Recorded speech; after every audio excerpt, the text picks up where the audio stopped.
welcome to Brown Mama's YouTube channel. Today I'm going to be giving you some tips on growing your own watermelon, whether you grow it in a space outdoors or if you're growing it in a container. So this is the second year that I've been able to grow my own watermelon plant in my small garden. This is my garden space over here, which it has been completely and utterly taken over by my watermelon plant, because the way a watermelon grows, it grows like a vine, so it actually will trail along whatever is available in your yard.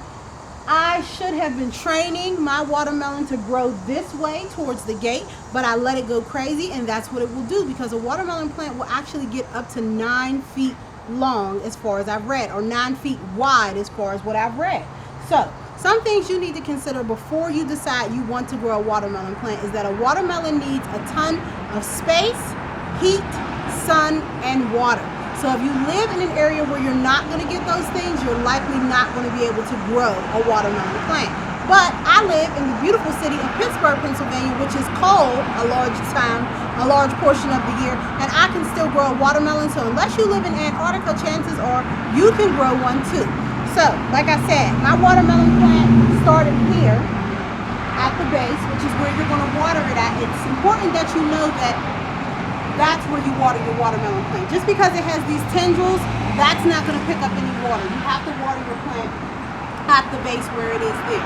Also, another thing to consider when you're growing your watermelon plant, like I said, is that you need to train it to go where you want it to go, because it's going to go wherever.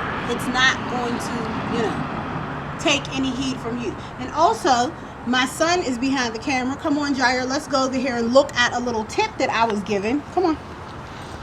So one of the things you might want to do if you are going to be growing your watermelon somewhere where it's going to be, you're not going to get maximum heat, because a watermelon needs at least 80 days of heat and sun.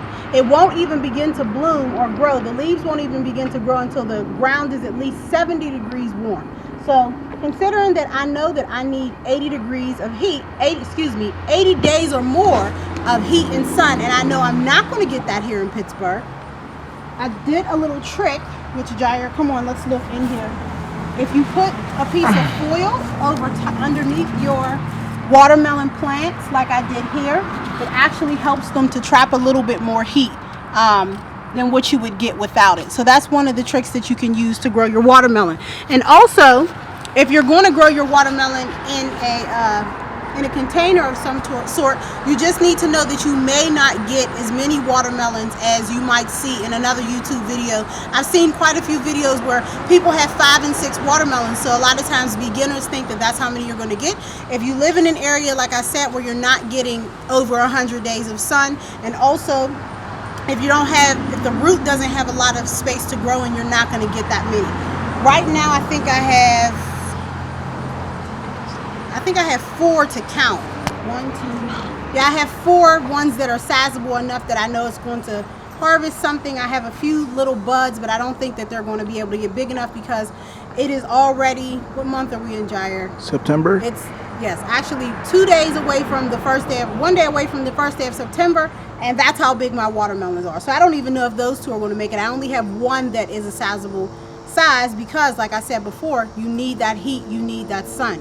And also, while my watermelon has taken over, I should have probably put it in a space where it wouldn't kill all of my other things. Because I have greens, I have tomatoes, I have some string beans back there, and the watermelon has literally latched on to all of that stuff and has now taken over.